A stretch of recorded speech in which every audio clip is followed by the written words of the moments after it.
Ever since Marvel announced the release of Avengers Secret Wars and Kang Dynasty, people are going crazy over it. The Phase 4 of the MCU has been leading up to the events of Secret Wars, which will be released in 2025. But do you know the comic storyline of Secret Wars? Stay tuned till the end of the video to know what happened in the comic version of Secret Wars released in 2015.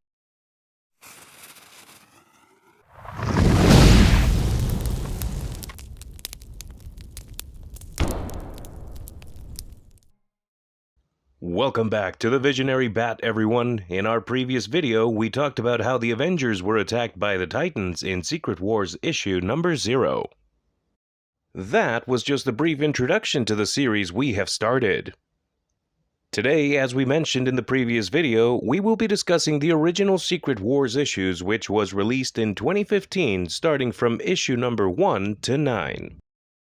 This storyline has deeply fascinating thoughts of how it came to be behind the scenes. I won't dwell much on the story of the Secret Wars, but let me give a review of how it all started. Its origin can be traced back to 1978 when Shooter became the editor-in-chief for Marvel, combining different superheroes like the Avengers, Spider-Man, and X-Men to fight the universe's most dangerous villains. As I said, I won't go deep into history. Now, let's dive into today's business. Maybe someone has been creating parallel Earths to collide with each other. Who knows? This collision is known as an incursion. In essence, once an incursion occurs between two multiversal Earths, only one may survive. Each Earth has approximately 8 hours to destroy the other. If one Earth is not destroyed, both will be blown up. The white pool ball was struck into the red solid ball by someone. The white and red balls must choose between death and survival. If neither does anything, the explosion will generate a blast wave that will push all the Earths closely together in different areas, resulting in many incursions all over the pool table. Alternatively, the single Earth might perish, generating a tiny blast or wave that pushes the existing Earth into only one other multiversal Earth. As a result, the annihilation of the multiverse would be slowed, giving researchers more time to devise a cure. Furthermore, until this moment, it was assumed that only one Earth could exist. As part of the introduction, let's hit the highlights of Hickman's epic first issue. A God exists? Dr. Doom, Molecule Man, and Doctor Strange begin by locating God. Can a problem begin with more charisma? Newcomers that leap right into this issue may be ignorant of Doom's role in this fight, especially as they hear about him every minute. As a point of notice, Hickman has everyone involved in the storyline from Nick Fury to Hulk and every superhero you can think of from both universes. You can also see that Thanos and some other villains participated in the Ultimate Universe. Hickman leaves no stone unturned in bringing out all the major superheroes to kick off the issue, offering fans the best Marvel event that we can only hope will one day be adapted for the big screen.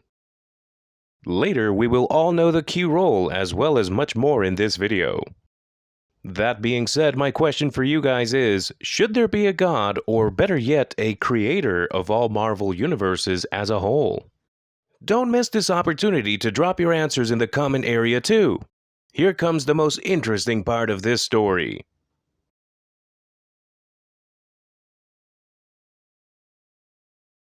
Dr. Doom was fighting the Beyonders on one side of the multiverse, and they wanted to know who risked his or her life to face them, and he came forward.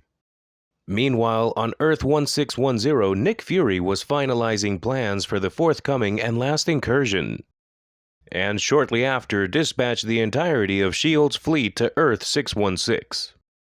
The fleet arrived at the invasion location, Earth 616 Manhattan, and began firing at it, in which several heroes attempted to repel the ambush. Mr. Fantastic was working up the lifeboat that would be utilized to save every short chunk of mankind at the Baxter Building.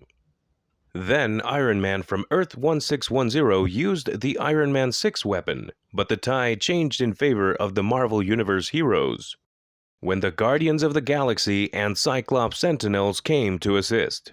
There is no way you will be bored by this storyline. Or wait, am I just jumping to conclusions here? That being said, let's slow down a little bit and focus on some of the remaining key highlights of the issue. Some other powerful heroes, including as Doc Green, She-Hulk, and Pod, arrived at Earth 1610 and smashed through the Triskelion, murdering Nick Fury and Hawkeye in the process. When the Triskelion collapsed, the Maker launched an attack with the Children of Tomorrow. Mr. Fantastic was compelled to use the rescue boat when the vessel delivering the Earth's resurrection crew was attacked by the Children of Tomorrow. Manifold tried to transfer other heroes aboard the lifeboat while it was being deployed, including Spider-Man and Cyclops, who had recently utilized a Phoenix egg to become the Phoenix once more, and Thor. The lifeboat suffered a structure break as it reached the core of the Incursion, forcing a part carrying Reed's family to float away. The Invisible Woman attempted but was unable to join it to the rest of the building, and it was annihilated. As the two worlds clashed and were annihilated, the rest of the lifeboat transported away. The globe turned white and Doctor Doom's mask emerged from the white space before it went black. Then the lifeboat landed on an unknown planet.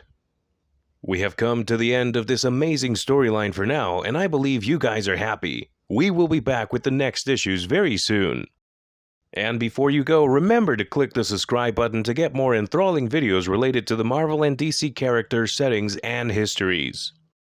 Keep on the lookout for the next videos. See you guys soon.